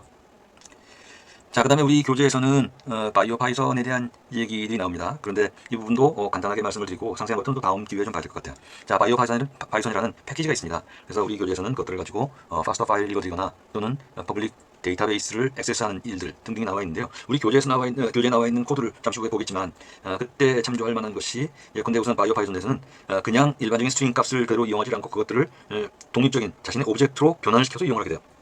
이건 마치 우리가 전에 봤던 numpy가 numpy 어레이, nd 어레이로 만들어서 그 다음에 그 nd 어레이에 해당되는 여러 가지 메소드나 펑션들을 이용했지 않습니까? 마찬가지죠. 예컨대 펜다스, 우리 나중에 펜다스를 보더라도 펜다스에서도 nd를 대상으로 확장해서 진행을 하죠. 마찬가지로 바이오 파이썬도 예컨대 어떤 ATCG 또는 뭐 아미노산의 시퀀스들이 쭉 있으면 이것들을 스트링 값을 그대로 이용하지 않고 이것들을 바이오 파이썬 오브젝트로 변환시킨 다음에 작업을 합니다. 물론 이렇게 작업한 다음에 다시 또 그래서 바이오 파이썬 오브젝트를 새로 생성시킨 다음에 그다음에 여기서 다시 또 오리지널 시퀀스로 일반 스트링 값으로 다시 변환이 가능합니다. 바이오 파이썬에서 제공하는 이 시퀀스에 관련된 오브젝트에는 여러 가지가 있는데 제일 많이 사용되는 것은 seek가 있고요. 그 다음에 seek record가 있고요. 그 다음에 multiple sequence alignment 오브젝트가 있고 motif, 프로테인 등등이 있습니다. 그 중에 우리 교재에서 이번 챕터에서는 아마 seek record가 나오겠는데 이 record는 이 시퀀스를 이게 파란색이 이쪽이 가야 되는데 그렇네요. 그리고 이쪽은 설명인데, 그래서 세크 레코드에서는 시퀀스 위드 메타데이터를 이용할 수 있도록 되어 있습니다. 세크 레코드에서 정하는 메타데이터는 예컨대 시퀀스 아이디라든지 시퀀스 네임이라든지 시퀀스 디스크립션, 애노테이션, 뭐 피처, 데이터베이스 뭐 이런 것들, 이런 메타데이터를 이용할 수 있도록 되어 있습니다. 자, 그 다음에 바이오 파이썬을 이용하기 위한 여러 가지 I/O 인터페이스가 있는데 시퀀스 I/O, 그 다음에 얼라인먼트 I/O 등등이 있고요. 예컨대 블라스트 리설트를 이용할 때 이제 즉 SBI에 있는 블라스트 펑션을 이용해서 블라스트 프로그램을 이용해서 NCBI나 이런 곳에 있는 데이터베이스를 액세스한다면 이때 바이오 파이썬에서 이용할 경우에는 bio.blast를 이용한다. 또는 엔트레스를 이용할 경우에는 bio.entrest를 이용한다. 스위스 플러스를 이용한다. 뭐 이런 식으로 이용하게 되죠. 자, 시간이 많이 지났으니까 잠시 쉬었다가 그 다음에 이어서 챕터 12에 대한 말씀을 드리고 바로 코드 사용으로 들어가도록 하겠습니다. 자, 이어서 챕터 12 진행을 하죠. 챕터 12 목차는 이렇고요. 시퀀스 얼라이먼트를 보면 시퀀스 클래시파이, 그 다음에 컨서베이션 애널리시스인데 결국 여기 나와 있는 것처럼 어떤 시퀀스를 분석을 할 때 특정한 생물학적 기능 역할이 잘 보존되고 있다고 하면 결국 그 기능에 해당되는 여러 가지 해당되는 관련된 DNA 시퀀스 역시 잘 보존되었다는 것을 증명해 주는 것이다. 뭐 이런 얘기죠. 그래서 시퀀스를 분석함으로 해서 현재 남아있는 잘 보존되고 있는 기능과 매치시켜 나가면 어떤 것들이 중요한 역할을 하는지를 우리가 볼 수 있다는 것입니다. 그리고 이때 그 DNA나 RNA나 또는 뭐 이 아미노산의 시퀀스에 대해서 유용한 여러 가지 피처 값들을 그 표현하는 것, 표시해 놓는 것 이런 것을 이제 시퀀스 애노테이션이라고 얘기하게 되죠. 자, 이런 것들을 통해서 이제 제네틱 트리를 만들 수가 있고 그리고 프로테인 스트럭처를 예측하는 그런 기능도 할 수 있고 하다는 것이죠. 얼라이먼트 스코어를 계산하는 것은 앞에서 우리 보충 말씀을 드릴 때 얘기했던 것처럼 아이덴티티, 서브스티튜터빌리티인데 이것도 이제 들어가면 몇 가지 개념으로 나눠볼 수 있다는 말씀을 드린 바 있습니다. 자, 팸과 블러썸인데 이 부분도 앞에서 잠깐 말씀을 드렸죠. 여기 지금 팸의 이해가 나와 있고요. 그 다음에 블러썸의 이해가 나와 있습니다. 자, 그리고 지금 주제는 이제 페어와이즈 얼라이먼트인데 페어와이즈 얼라이먼트에서는 결국 현재 제일 많이 쓰이는 것은 이제 다이내믹 프로그래밍 방식인데 다이내믹 프로그래밍이라는 것은 복잡한 문제를 여러 개 간단한 문제로 분해한 다음에 그걸 이용하는 방식인데 제도적인 기법상으로는 이게 바텀업의 방식이 있고 또는 톱다운의 방식이 있는데 바텀업에 해당되는 것이 그 태뷸레이션에 해당이 되세요. 이런 것들은 서로 중첩되는 경우에 이런 것들을 테이블에 저장한 다음에 참조해서 이용하는 것이고 그리고 메모이제이션 같은 경우는 톱다운을 통해서 메모이제이션에서 주로 이용하는 것이 이제 리커시브 프로그래밍이라고 해서 예컨대 함수를 지정한 다음에 이 함수를 쭉 진행하다가 이 안에서 자신의 함수를 다시 한번 수행시키죠. 그래서 리커시브가 진행하는 것 이게 이제 일종의 그런 방식을 통해서 그 서브 프로그램을 이용하는 것이 메모이제이션입니다. 이거 컴퓨터 알고리즘에 들어가면 여러 가지 이제 복잡한 사례들이 나오지만 우리 교재에서는 비교적 간단한 방식으로 이런 다이내믹 프로그램을 이용해서 시뮬레이티브 분석하는 얘기가 나와 있습니다. 그 다이내믹 프로그램을 이용하는 것들 중에 글로벌 얼라인먼트를 대상으로 한 다이내믹 프로그래밍의 대표적인 것이 니들맨 분슈가 있고요. 그 다음에 로컬 얼라인먼트를 대상으로 한 것이 스미스 앤 워터만 알고리즘들이 있습니다. 참고로 그냥 말씀을 드리고요. 자, 그 다음에 앞에 우리 말씀드렸던 것처럼 블라스트를 이용하는 것이 있는데, 블라스트는 검색 프로그램이고요. 공개되어 있지만 좀 여러 가지 복잡한 것이어서 이제 그렇게까지 들어가지 않고도 우리가 구현할 수 있지만, 대부분들은 이런 블라스트를 API를 콜하는 방식으로, API라는 로 클래스나 아니면 함수 형식으로 이 블라스트를 원격에서 콜해서 이용하는 것을 얘기합니다. 그래서 우리가 일반 PC에서 잠깐요. 예, 일반 PC에서 즉 우리 컴퓨터입니다. 우리 로컬 컴퓨터에서 블라스트를 이용하는 방식에서 여러 가지 방식이 있는데, 바이오 파이썬을 이용할 수도 있고 우리가 직접 파이썬 프로그램을 짤 수도 있죠. 그런데 바이오 파이썬을 이용하는 경우에는 이 관련된 것이 NCBI www라는 모듈이 있습니다. 이 모듈은 그 NCBI 데이터베이스 서버를 로컬 PC에서 바이오 파이썬을 이용해서 서치하는 그런 모듈인데, 특히 큐블러스트라는 함수가 있고요. 거기에 여기 옵션을 지정하면 이용할 수가 있다. 그 다음에 NCBI XML이라는 모듈이 있습니다. 이 모듈을 통해서 그 원격에 있는 데이터베이스를 검색한 다음에 그 결과를 XML 포맷으로 받도록 되어 있죠. 그래서 결과를 받아본다면 뭐 이런 식의 결과를 받을 수 있다는 것인데, 앞에 말씀드린 것처럼 몇 가지 제약사항이 있으니까요. 제약사항은 말씀드린 것처럼 윈도우에서 직접 돌아가지 않고요. 리눅스에서 좀 비교적 그 리눅스에서는 용이하게 돌아가지만 윈도우에서는 잘 돌아가지 않는 부분들도 있고, 또 우리 교재에서 나와 있는 것들은 버전 차이 등등 때문에 제대로 돌아가지 않더라고요. 또 그 설치할 때 그 NCBI 쪽에 들어가서 그 웹서버에 들어가서 그쪽 가지고 있는 데이터베이스를 많이 로컬 설치해 놓고 서로 참조하도록 해야 되거든요. 시간상 또 복잡성상. 그래서 우리 교재 나와 있는 것들 대신에 간단한 대체 프로그램으로 구현해서 진행을 한번 해볼까 합니다. 자, 그러면 슬라이드 설명 이 정도로 마치고요. 챕터 11, 12에 대해서 우리 코드 구현을 해보도록 하죠.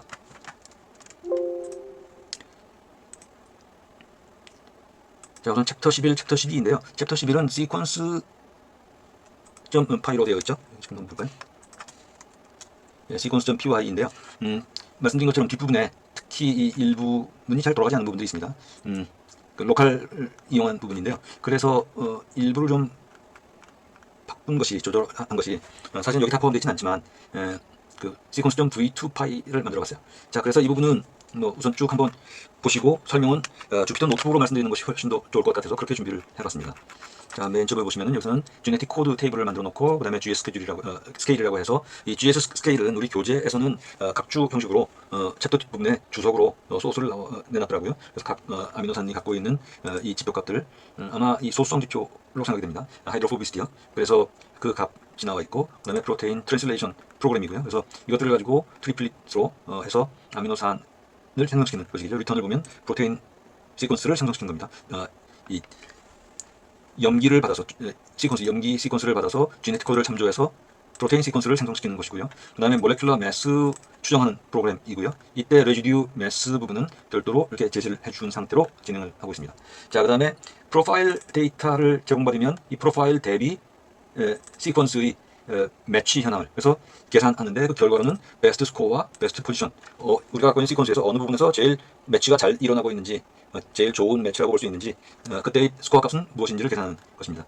이때 그게 그런 프로그램이 있고요. 그 다음에 GC 컨텐츠를 계산하는 프로그램이 있고요. 그 다음에 하이드로포비시티 서치인데, 하이드로포비시티는 우리가 아미노산 서열을 주면은 주어진 데이터를 중심으로 해서 그 하이드로포비시티 서치를 해나가는 프로그램이 있습니다. 그래서 최종적으로는 각 아미노산마다 스코어 리스트 값을 반환받는 내용이 되겠고요. 자, 그 다음에 그 repeatedness 이었나요? 그래서 그것들을 분석하는 것으로 렐러티브 엔트로피 말씀을 드린 바가 있는데, 그 렐러티브 엔트로피 서치하는 프로그램입니다. 자, 그 다음에 estimate charge인데, estimate charge는 앞에 여기서 서로 연계가 되도록 되어 있죠. estimate charge, 아니겠네요. estimate charge는 그 이 전화량 값을 계산하는 것인데, 계산하는 내용이고요. 근데 이 부분은 밑에 이 등전점을 계산함에 있어서 일렉트릭 차지를 호출해서 여기서 각각의 전화량을 각 시퀀스마다의 전화량을 계산을 하고, 그걸 바탕으로 해서 estimate isoelectric에서는 등전점을 계산하는 내용을 담고 있습니다. 밑에 좀 떨어져 있었네요. 그래서 앞에 relative entropy 계산하는 것이 calculate relative entropy, 여기서 relative entropy search가 있고 밑에서 calculate relative entropy가 있네요. 뒤에 좀 겹쳤습니다. 이 부분은 그냥 감안해서 중복되는 것들은 빼놓고 보셔야겠네요. 여기 겹친 부분은 제가 조절하든지 하겠습니다. 자, 그 다음에 항상 그렇듯이 우리 프로그램에서는 더블 언더 네임, 더블 언더 메인에서 프로그램을 수행시키면 이 프로그램이 돌아가게 되죠. 그래서 여기서는 DNA 시퀀스 주고, 그리고 이것들을 통해서 DNA 시퀀스로부터 프로테인 트리플릿 코드가 나오고, 그리고 RNA의 경우는 RNA로 변환시키고,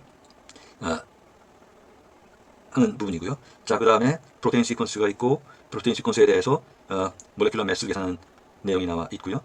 뭘 타입은 뭐 프로테인이나 DNA, RNA 등을 지정할 수 있게 되어 있었죠. 자, 그 다음에 타타 박스를 가 어느 위치인지, 그래서 링 리존이 어디부터인지를 찾는 내용이 있고, 네, 프로파일이 따로 있다면 그렇다면 프로파일을 대상으로 이런 프로파일을 가지고 이 프로파일입니다. 프로파일을 참조해서 매치 DNA 프로파일 앞에 DNA색에 대해서 이 DNA색에 대해서 매치 프로파일하는 부분이 있습니다. 그래서 그 결과는 스코어와 보충으로 계산이 되고 출력되겠죠. 자, 그 다음에 이제 그걸 시각화시키거나 아니면 캘컬 GC 컨텐트 등등으로 쭉 진행되는 내용입니다. 밑부분에서는 그 바이오 파이썬을 설치를 하게 되면 바이오라는 라이브러리로 등록이 되게 되는데, 그러면 바이오에서 sec IO 하는 IO 모듈을 가지고 온 다음에 그 IO 모듈을 수행시키는 방식으로 진행을 하겠습니다. 여기 이그샘플 밑에 데모 시퀀스 시스템 파일가 있네요. 데모 시퀀스 시스템 파일은 지금 이런 그 파스타 파일입니다. 이것에 대해서 이걸 읽어드린 다음에 이것에 대해서 좀 전에 임포트한 secIO의 pass 함수를 이용해서 읽어드린 다음에 그 다음에 그것에 대해서 메타데이터인 id나 sec나 이런 것들을 출력해달라 이죠. 그 다음에 특별히 sec record 타입으로 읽어드린 다음에 그 다음에 그것에 대해서 출력하는 내용들이 나와 있고요. 그 다음에 필요하다면 우리가 secIO를 이용해서 파일로 write를 할 수도 있겠죠. 자, 그 다음에 entrance 데이터베이스를 이용하는 예가 나와 있습니다. 여기서도 이것들을 통해서 읽어드리는데, 이때는 소켓 오브젝트를 이용하겠네요. 소켓 오브젝트를 만들기 위해서, 소켓이라는 것은 우리가 단순히 한 컴퓨터, 내가 사용하는 내 로컬 PC에서 결과를 받아보는 것이 아니라 그것들을 웹으로 전송하든지 통신을 하든지 아니면 일종의 리포지터리로 저장을 하든지 아카이빙하는 겁니다. 뭐 이런 용도로 이용하기 위해서 바이너리 타입을 바꾸는 것을 소켓 프로그램을 이용하게 되는데, 뭐 이제 통신상의 소켓을 이용하는 방식으로 이용하는 것들을 얘기하죠. 자, 그래서 소켓 오브젝트를 생성시킨 다음에 그걸 통해서 읽어드리고 출력하는 내용이 되겠습니다. 자, 이런 내용들이고요. 그런데 보시다시피 내용들이 서로 다른 프로그램들이 한데 모여 있습니다. 그래서 그것들을 좀 더 말씀드리기, 또 이해하시기 편하도록 제가 한번 조금 바꿔봤어요.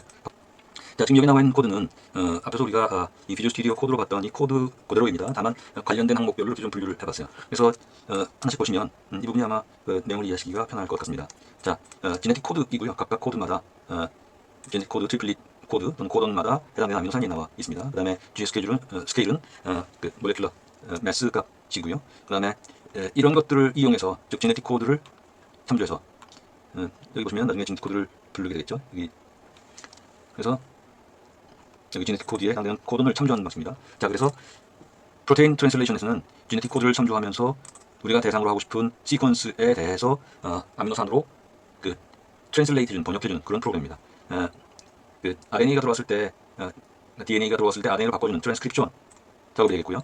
그 다음에 프로테인 시퀀스, 우리가 결과로 받을 프로테인 시퀀스 결과로 제시할 겁니다. 자, 이것들을 생성하기 위해서 빈 것을 만들어 놓고 그 다음에 초기화시킨 다음에 여기서부터 I 플러스 2니까 0, 1, 2가 되겠죠.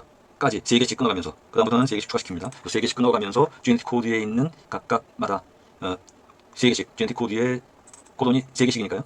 즉 0, 1, 2 한 번 돌고 그 다음에 2, 3, 4 한 번 돌고 5, 6, 7 이런 식으로 하겠죠. 반복해가면서 지네틱 코드에 참조해서 아미노 애시드를 만들고 아미노 애시드를 어펜드 시키는 방식으로, 그렇게 되면은 프로테인 시퀀스에 하나씩 세워지게 되죠. 그래서 결과를 반환하게 됩니다. 그래서 주어진 데이터가 있으면 그걸 이렇게 프로테인 트랜슬레이션을 하고요. 그 다음에 RNA 시퀀스는 RNA로 별도로 뽑아냈네요. 그러니까 원래 DNA에서 프로테인 시퀀스는 RNA를 바꾼 다음에 프로테인 아미노산으로 생성되겠지만 RNA-섹에서는 독립적으로 또 RNA-섹을 따로 찾아보겠다고 하고 그 결과를 지금 다뤄본 얘기입니다. 자, 그 다음에 estimate mole mass에서는 residue mass GS 값이겠죠. 이건 또 별개 얘기겠네요. 그래서 residue mass 참조 테이블을 만들어 놓고 여기에 대해서 residue mass의 특정한 몰 타입에 해당되는 mass 값, mass 딕셔너리로 잡아놨습니다. 그래서 처음에 시작할 때는 H2O가 별도로 있다고 지정을 하고 18.02라는 값을 정한 다음에 그 이후부터 돌아가면서 계속 해당되는 특정 레터에 해당되는 그런 매스 값을 찾아서 몰 매스에다 하나씩 추가시키는 방식입니다. 합산을 하네요. 그래서 예컨대 지금 이런 함수이고요. 몰레큘러 매스를 계산하는 함수이고, 그래서 대상으로 하는 것이 이런 시퀀스에 대해서, 아미노산 시퀀스에 대해서 estimate 몰 매스를 하니까 계산이 5370이 나왔습니다.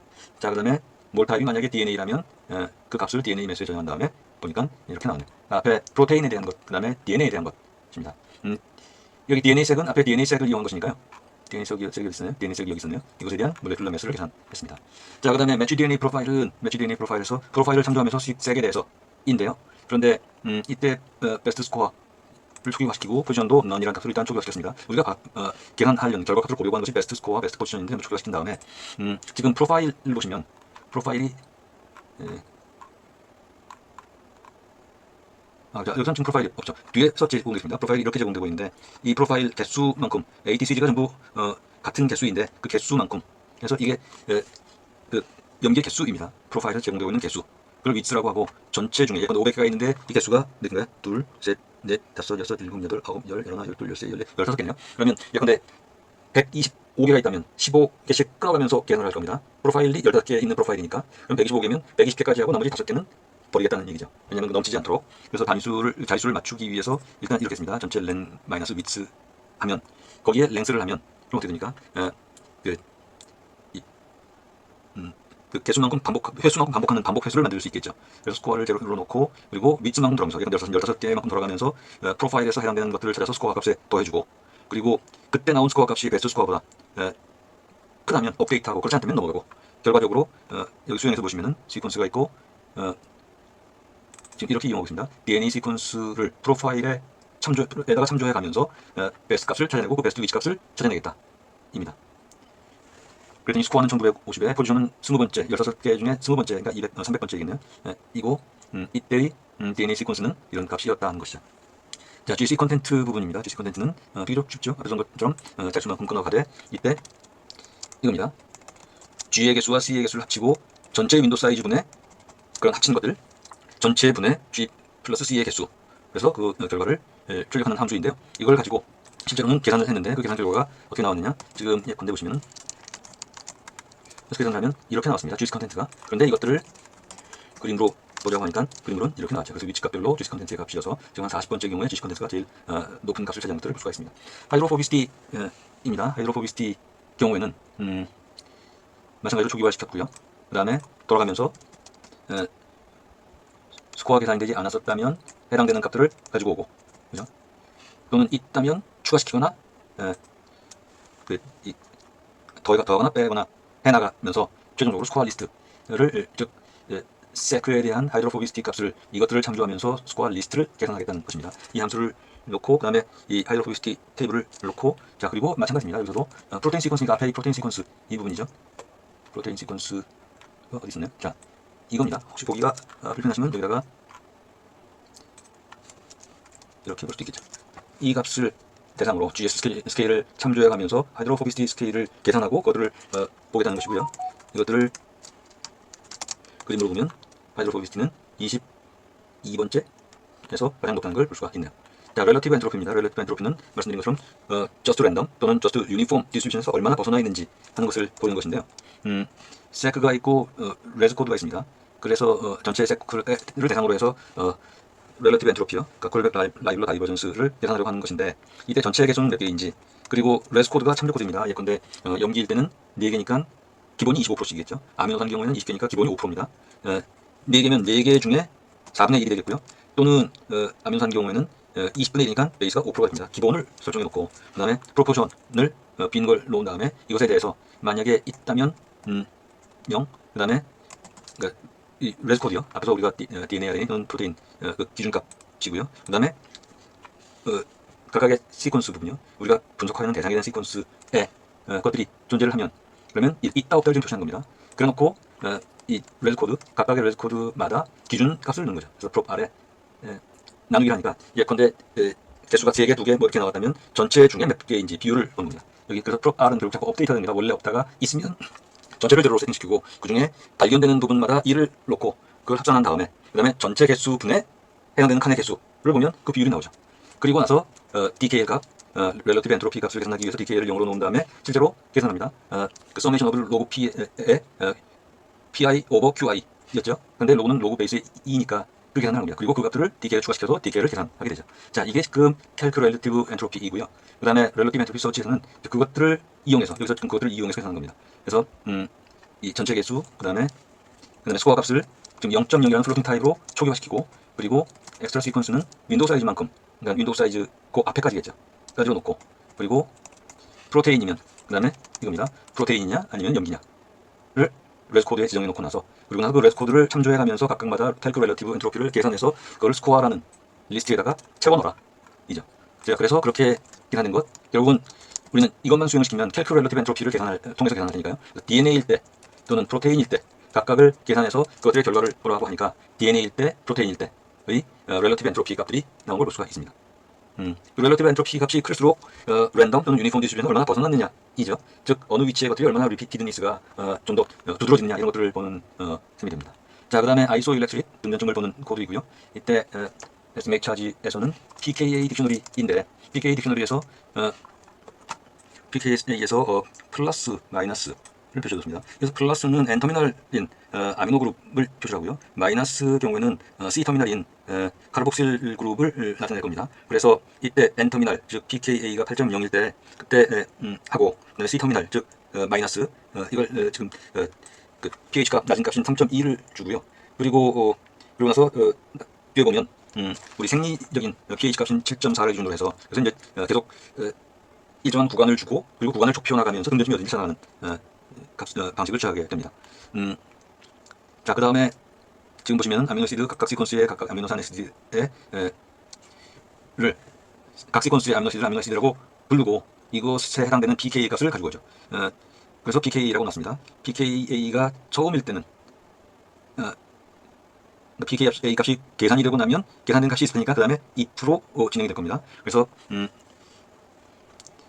여기에 10의 pH-pKa 값으로 제곱을 해주고요. 그리고 해리 상수 계산을 R over 1 플러스 1, R 플러스 1.0으로 계산했습니다. 만약에 에시드라면 마이너스로 해서 방향을 바꿔주고요. 그렇지 않다면 그냥 1.0으로부터 그 해리 값을 빼주고 그리고 그것들 그렇게 해서 계산된 값들을 토탈에 더해줍니다. 그리고 이때 기준에는 is acid이죠. is acid를 보면 플러스, 마이너스, 그 다음에 각각의 값들 이렇게 나와 있습니다.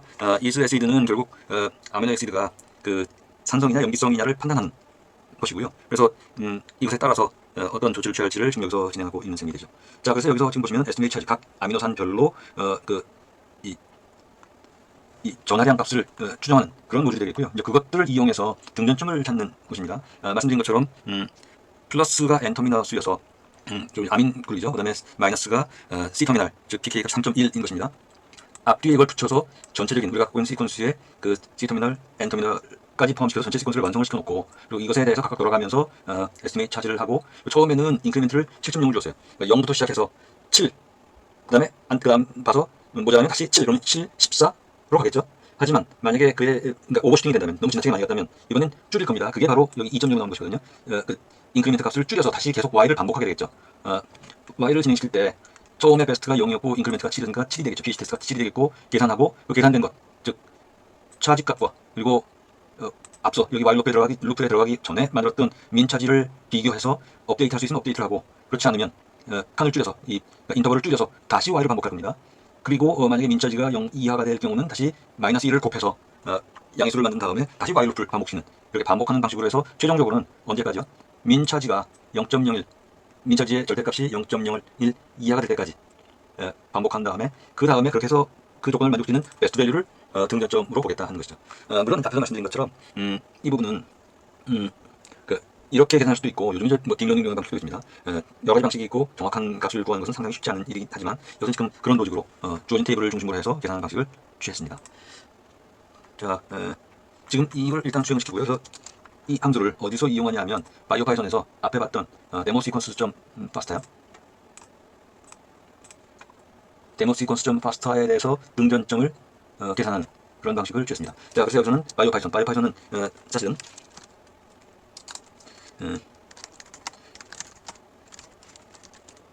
이렇게 수행을 하게 되어 있거든요. 저는 이미 수행이 돼서 설치가 되어 있기 때문에 그 다음에는 바이오에서 secIO를 가지고 secIO 모듈에 있는 파스를 이용했습니다. 우선 오픈으로 이용을 했고요.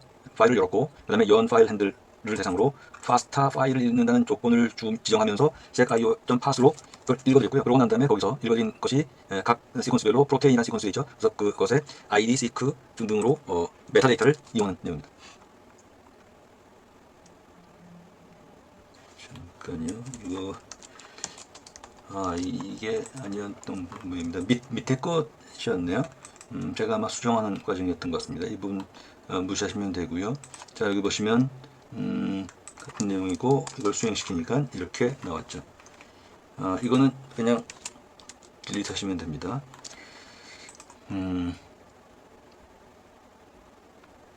자, 뭐 아마 제가 테스트하면서 조절했던 모양인데 정상적으로 수행이 된 것을 확인할 수 있고요. 자, 그 다음에 sec record를 이용하는 방식인데 여기서는 동일한 내용인 것 같은데 그런데 그것들을 output.fasta로 write하는 모드로 했습니다. 그래서 write라는 내용이군요. 그래서 write에서 fasta.output을 보시면 output에 넣어 있겠죠. 잠깐요.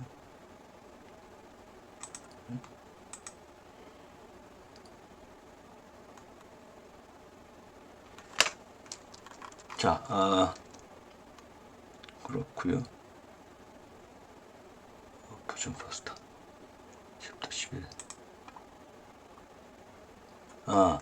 여기 example로 되어 있었군요. 자, 그래서 output pasta입니다. 그래서 그렇게 기록된 걸 볼 수 있습니다.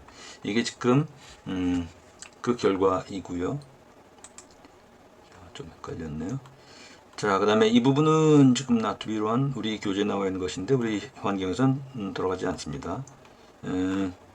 대신에 엑스파시를 읽어드리는 것은 엑스파시의 get sprot row라는 함수를 이용해서 스위스프롯을 읽어드려서 프린트하는 것인데 메타데이터를 프린트했죠.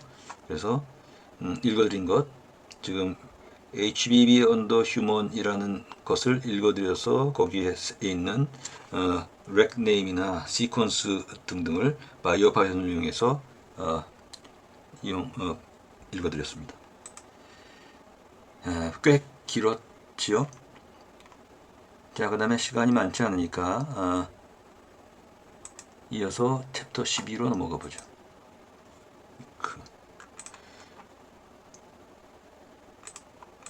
자, 챕터 12로 넘어가 보겠습니다. 챕터 12로 넘어가서 보시면 챕터 12에서는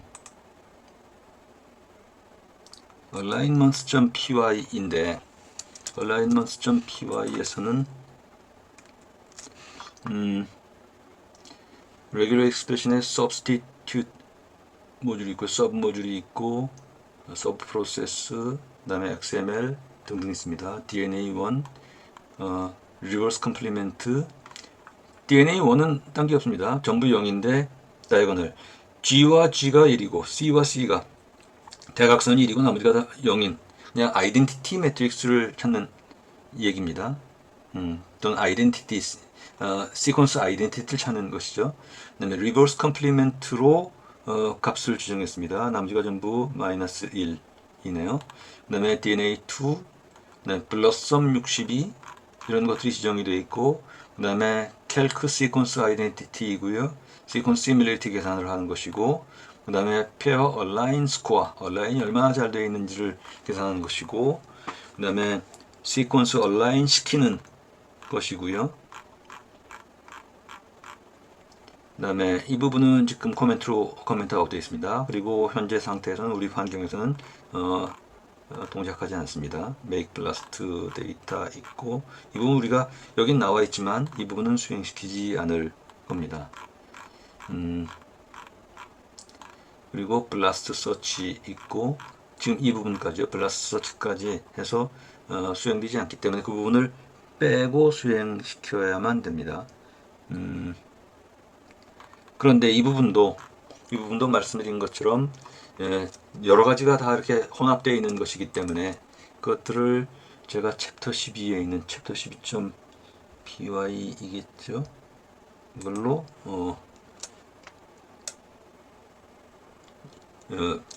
변형시켜서 같은 내용입니다만 가지고 왔습니다. 자, 그래서 앞에 기본 임포트하고 딕셔너리 참조했고요. 그 다음에 calc sequence identity입니다. 그래서 같으면 1 아니면 0이죠. 그리고 전체적으로 전체 개수분에 해당되는 스코어 값 계산하는 것이고요. 그래서 sequence 1, 2, 3, 4에 대해서 계산을 한 것입니다.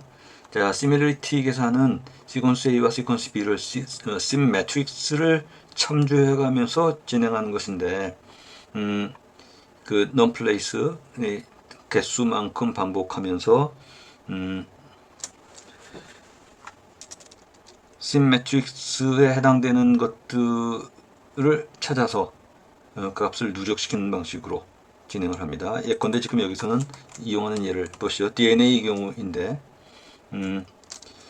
이 DNA2라는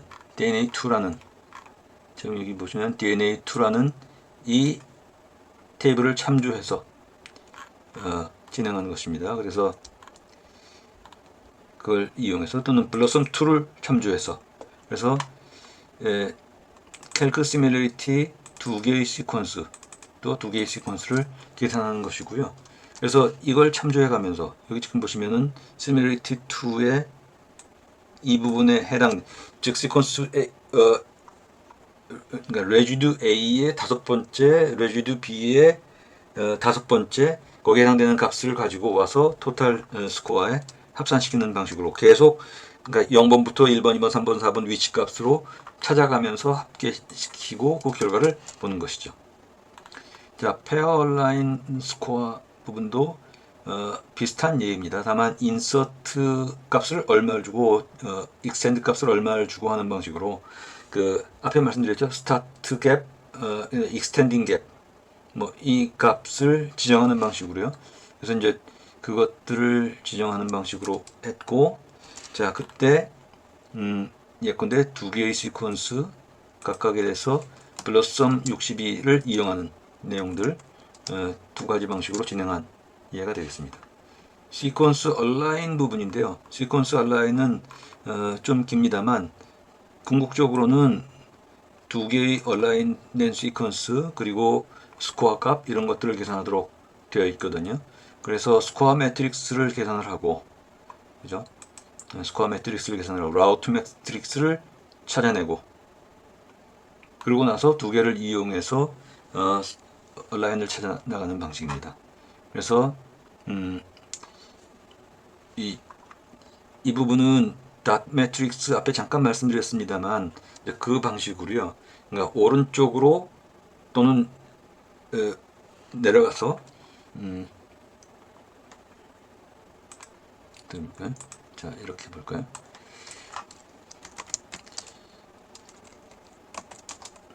이렇게 보죠. 자 따로 설명을 드리지 않았는데 시퀀스 A가 있어서 이렇게 되어 있을 거고요. 그 다음에 시퀀스 B가 있어서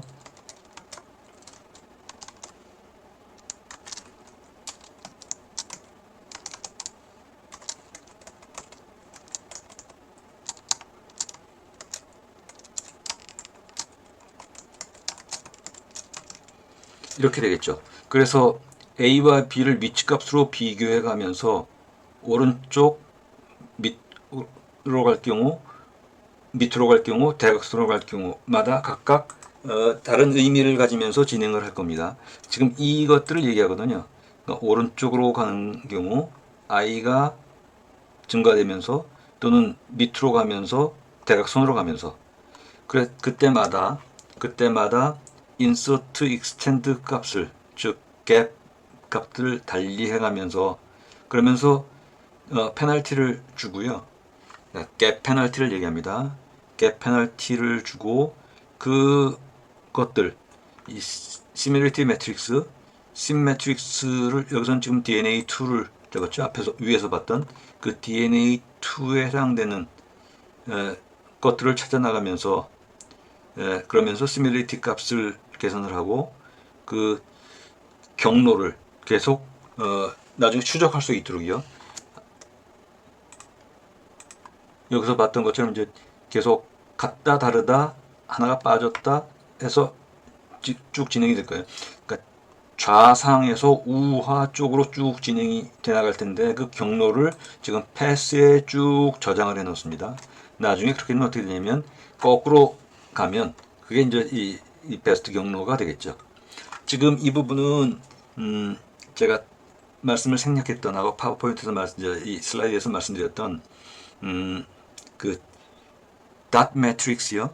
이것들을 지금 그대로 여기서 구현했다고 볼 수가 있습니다. 자, 그래서 스코어 매트릭스의 IJ 그리고 라우트 매트리스의 ij, 이 값들이 각각 베스트 스코어와 그리고 베스트 라우트를 가지게 되고요. 자, 그러고 나서 그러면 이제 스코어 값이 지정이 됐겠죠. 그러고 나서 이번에는 거꾸로, 그래서 에, 이 아, 그렇게 해놓고 나서 이 계산으로 해놓고 나서요. 그걸 가지고 지금 이 alignment A, alignment B에다가 그것들을 추적하면서 쭉 지정을 합니다. 지정된 것을 거꾸로 풀어나가면 그건 이제 경로 값이 되겠죠. 그래서 지금 이 닷 매트릭스에 대한 설명이 좀 부족해서 어떨지 모르겠습니다만, 그래서 시퀀스 A와 시퀀스 B를 놓고 그리고 지정을 해서 보니까 이렇게 됐죠. 스코어는 17번이고 그리고 두 개의 시퀀스라는 얘기는 지금 시퀀스 A와 시퀀스 B에 대해서 베스트 경로는, 베스트 얼라인먼트는 이렇게 얼라인먼트 되는 것이 지금 제일 시밀리티를 높이는, 시밀리티 기준은 물론 블러썸 62입니다만 에 의해서 얼라인 되는 것이다 하는 것이죠. 자, 이거 어나더 임플리멘테이션은, 이 부분은 블라스트를 이용하는 어나더 임플리멘테이션, 우리 교재에 있는 것이 우리 환경에서, 지금 윈도우 환경에서 돌아가지 않기 때문에 현재 버전 등등에서, 그래서 여기서는 블라스트 서치를 로컬 PC에서 이용하는 이해를 다른 방식으로 좀 구현을 했는데요. 블라스트 EXE는 블라스트 P라고 지정을 했고요. 이건 블라스트 N이나 등등으로 뭐 NX 바꿀 수 있어요. 그 다음에 컷오프 값이나 이런 것들, 지금 블라스트 서치는 이런 것들을 이런 아규멘트를 전달하도록 되어 있거든요. 그래서 이제 이런 경우에, 그래서 우선 여기서는 이 경우는 이제 블라스트 모듈과 이것들은 이제 설치한 조건입니다. 그 부분은 제가 또 말씀을 좀 빠뜨린 부분이 있는데 필요하다면 나중에 보충해야 될지 모르겠네요. 자, 그래서 서브프로세스로 이용하는 것은 그 그러니까 윈도우 환경이나 지금 파이썬을 얘기합니다. 파이썬에서 로컬에서 직접 외부 명령을 이용할 때 방식이 몇 가지가 있는데 OS.시스템이 있고 서브프로세스가 있는데, 이것은 지금 서브프로세스 보안상의 문제이거나 몇 가지 그 기능 개선 문제가 있기 때문에 여기서 이런 것들을 주로 이용하고 있습니다. 서브프로세스를 이용해서 블라스트 E라는 프로그램을 수행을 시키도록 되어 있는데, 수행을 시키자 하는 것이고요. 그리고 시퀀스가 들어오면 시퀀스에서 특정 위치를 찾아 나가고 그리고 유저 쿼리 등등을 지정을 하고요. 그리고 특이한 것은 이 데이터베이스를 설치하고 하는 것이 말씀드린 것처럼 한 250기가 정도를 차지하게 되거든요. 꼭 필요하지 않다면, 그래서 저는 지금 템포러리 파일을 이용하는 방식으로 구현을 했습니다. 그러니까 블라스트 데이터베이스를 템포러리 파일로 만들고 나중에 버릴 수 있도록요. 자, 그 다음에 여기서는 지금 커맨드는 make blast db라는 커맨드를 블라스트에서 이용하도록 되어 있습니다. 그때 명령어 조건이 make blast db를 이용해라, 지금 이 부분입니다. 그 다음에 input 파일에서는 쿼리 파일을, 그 다음에 db 타입은 프로테인을, 그 다음에 output 파일로는 데이터베이스를 이용해서 명령을 수행시켜달라. 지금 이 부분은 예컨대 도스 커맨드나 아니면 리눅스 커맨드 대신에 여기 지금 파이썬에서 구현하기 때문에 그런 것입니다. 그리고 커맨드 아규먼트를 이렇게 잡았어요. 그리고 나서 서브프로세스 런으로 해서 수행을 시켰고요. 그리고 그 결과는 리절트에다가 놓게 되어 있는데, 이때 우리가 그 수행 조건에서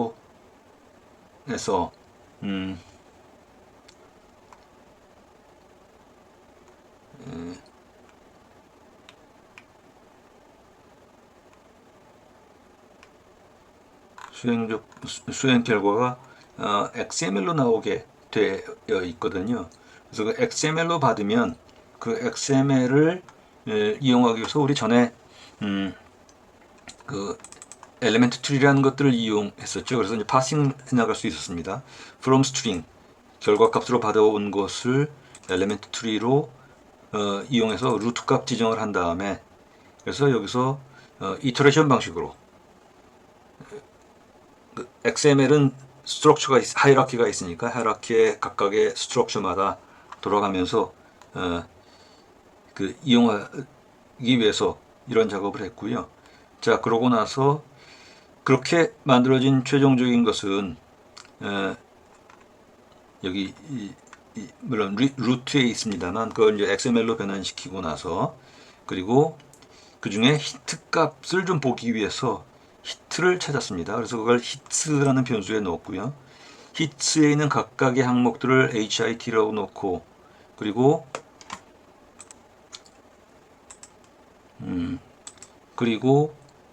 HSP를 끄집어냈어요.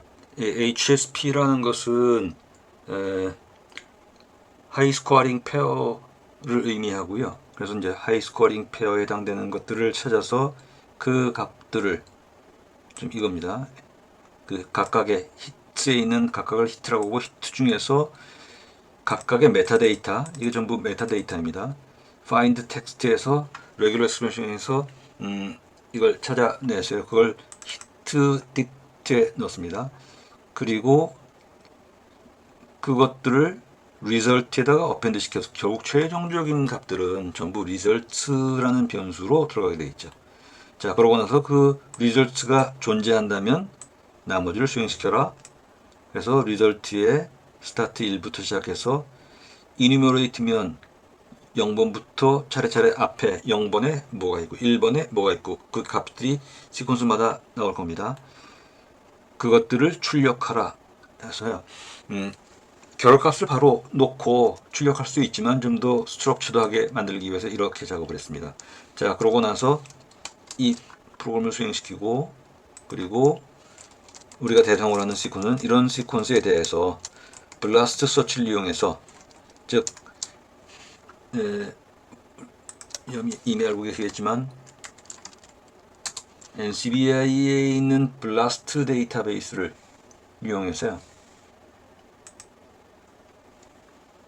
NCBI에 있는 블라스트 중에서 앞에 블라스트 N이었나요? 를 이용해서 블라스트 P네요. 블라스트 P를 이용해서 이 시퀀스에 해당되는 것들을 찾아서 분석을 해달라 라고 했습니다. 그래서 그 결과가 이렇게 나왔죠. 자, 시간이 부지런히 했는데도 꽉 채웠네요. 시간 약간 오버된 거 죄송하고 오늘 그래서 챕터 11과 챕터 12에 대해서 간단한 설명과 그리고 코드에 대한 말씀을 드렸습니다. 혹시 부족한 부분은 그 설명이 필요한 부분 말씀 주시고요. 또 필요하다면 다음에 시간 되는 대로 좀 보충해서 말씀드리도록 하겠습니다. 자, 오랫동안 수고하셨고요. 다음 주에 뵙도록 하겠습니다. 수고하셨습니다.